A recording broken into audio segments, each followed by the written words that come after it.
All right, welcome back for part two of our deep dive into modern Indian history. Super relevant stuff here, especially if you're gearing up for the UPSC exams, thinking specifically about the GS1 paper there. But honestly, even if you're just interested in this era, you're in for a treat.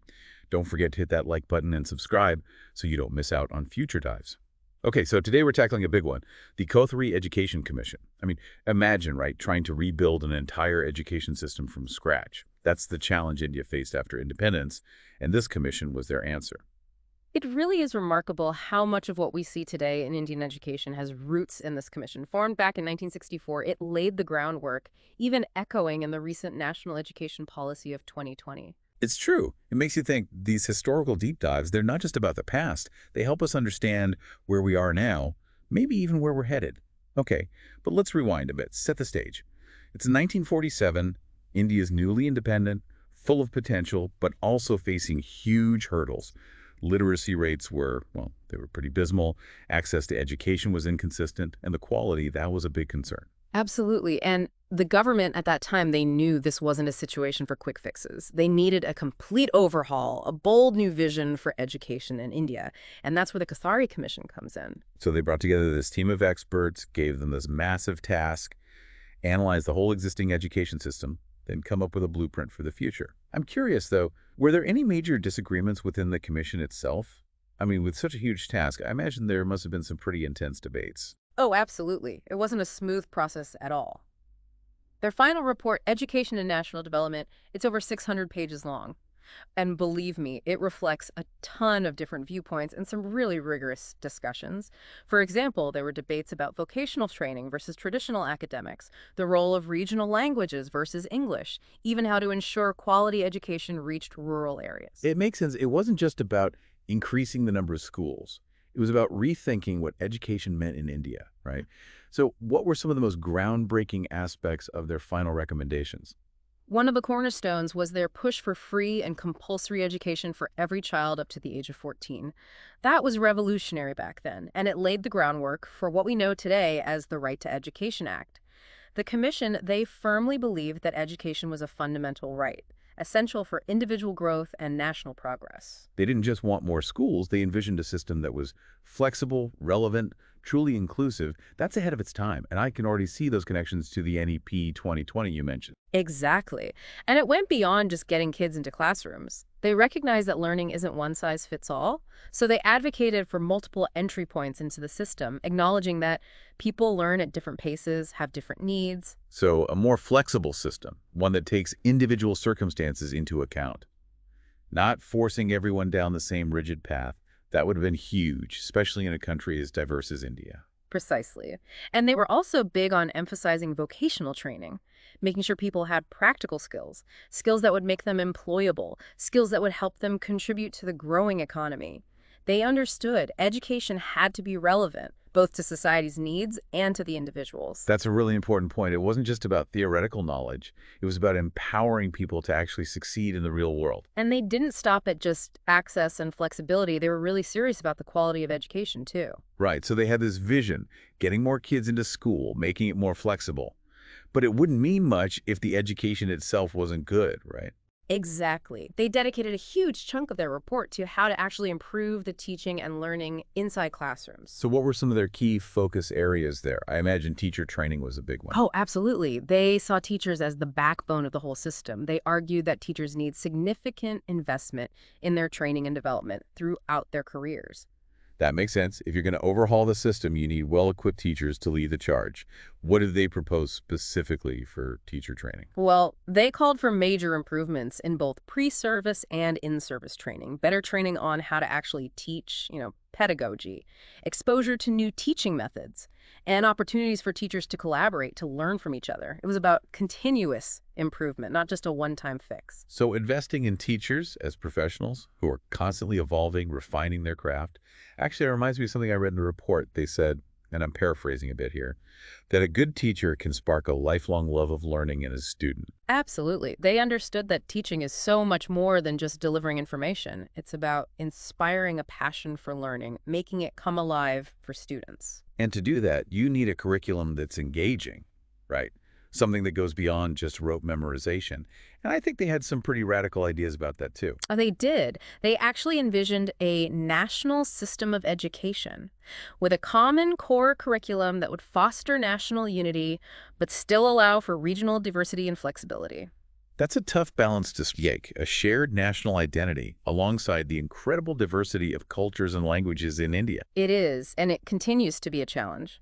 But they believed that education could be a powerful tool for both unity and diversity.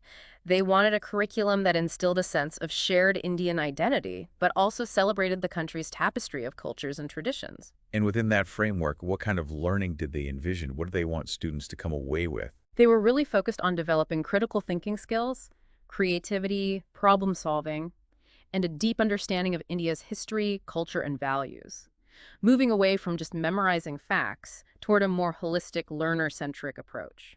So it sounds like they were setting the stage for an education system that would produce engaged citizens, not just test takers. Precisely. They saw a well-rounded education as essential, both for individual fulfillment and national progress. But all of this, the expanded access, the teacher training, the curriculum reforms, it all takes resources, right? Yeah. How did they address the financial side of their recommendations? They were very clear about that. To achieve this vision, there needed to be a big increase in public investment in education. They called on both the central and state governments to prioritize education in their budgets and to allocate resources strategically. So not just throwing money at the problem, but making sure it's used effectively. What kind of financial commitment were they suggesting? They actually recommended increasing spending on education to at least 6% of national income, which was a substantial increase at the time. Their argument was that a nation's future hinges on the quality of its human capital. And investing in education is investing in economic growth, social progress, the whole package. So they weren't just making a moral or social case for education, they were connecting it directly to economic benefits as well. Exactly. They understood that a well-educated population is crucial. For a thriving economy, a strong democracy, it all ties together. It's all starting to come together now, this vision they had. A flexible, inclusive, high-quality education system, empowering individuals, driving national progress. But as we've seen before, going from vision to reality, it's rarely a smooth journey. That's for sure. And that's what we're going to explore next. The Commission's report was a landmark, no doubt about it. But putting those recommendations into practice, well, that was a whole different challenge. We've been spending this whole deep dive really unpacking the Kothari Commission's vision for Indian education. And I gotta say, it was truly ambitious, especially for its time. But you hinted that the tough part comes after, right? Turning those big ideas into reality. Oh, yeah, implementation. That's always where the rubber meets the road. And when you're talking about something as massive as overhauling a whole education system, well, there are bound to be bumps along the way. So what were some of the biggest roadblocks they hit? I imagine money, or lack of it, must have been a major issue. Absolutely. India back then, still a developing nation, trying to find the resources to fully implement all those recommendations, especially that target of 6% of national income for education spending. That was a tall order. And it's not just the money itself, right? It's also the human element. Finding enough qualified teachers, the logistics of reaching every corner of the country, especially those remote areas, even potential pushback from people who benefited from the old system. That's got to be a factor. You're spot on. There are bureaucratic hurdles to clear, political agendas to navigate, even societal resistance to some of the proposed changes. It's a good reminder that reforming education, it's not just about writing a policy document. You're dealing with deep-rooted social and political realities. So given all that, did the Commission actually make a lasting impact? We've touched on the connections to NEP 2020, but I'm curious to go deeper there. What's their legacy? There's no question the Kothari Commission's influence has been profound. Even though not every single recommendation was implemented right away, it really shifted the way the whole nation thought about education. In what way? What was their biggest contribution? They brought education to the forefront, made it a national priority. They hammered home this link between education and national development, arguing that a well-educated population is the key to economic growth, social progress, a healthy democracy, the whole 9 yards. That idea we keep coming back to, investing in education is investing in the future. Exactly, and it's an idea that resonated even if the full vision wasn't immediately realized. And we can see that influence in the education policies that came after, right? Oh, absolutely. The National Policy on Education of 1968, for example, it borrowed heavily from the Commission's work. So it wasn't just about lofty ideas, it led to concrete change on the ground. It did. And even though there were bumps along the way, those seeds the Kothari Commission planted, they kept growing over the decades. And then when we look at NEK 2020, Mm-hmm. it feels like those seeds blossomed into something truly special. That's a great way to put it. Both the Kothari Commission and NEP 2020, they share this vision of holistic education, moving away from just rote learning towards a more well-rounded approach, nurturing critical thinking, creativity, a sense of values. That shift from stuffing students' heads with facts to actually equipping them for the real world. Exactly. And both emphasize the importance of early childhood education, bringing vocational training into the mainstream, making sure teachers have opportunities for continuous professional development. So many parallels, but I'm also curious about the differences. How has thinking about education evolved since the 1960s? What makes NEP 2020 stand out? One big difference is the focus on technology. Obviously, back in the 60s, they couldn't have predicted the digital world we live in now. NEP 2020 really embraces that, integrates technology into its vision. So it builds on that foundation for Kothari, but updates it for the 21st century. Exactly. Another key shift is the emphasis on flexibility and choice within the system. NEP 2020 takes that idea of multiple entry and exit points even further, allowing for more customized, personalized learning paths. It's fascinating to see how those early ideas have been refined and expanded over time. But it's important to remember no policy is perfect. Even the Kothari Commission, with its goals, it faced some criticism. That's true. One of the biggest criticisms was that it didn't go far enough in addressing social inequality. Critics argued that while the Commission championed universal education, it didn't fully grapple with the systemic barriers that marginalized communities faced. So while the vision was progressive for its time, maybe it lacks the nuance to really tackle those deep-rooted issues of social and economic disparity in India. It's a fair point, and it reminds us that even with the best intentions, policies need to be constantly scrutinized, questioned, refined, to make sure they truly serve everyone. That's a crucial takeaway, right? Yeah. It's not enough to just celebrate the successes. We also have to learn from the shortcomings, from the things that didn't quite work as intended. So as we wrap up this deep dive into the Kothari Commission, what lessons can we take away?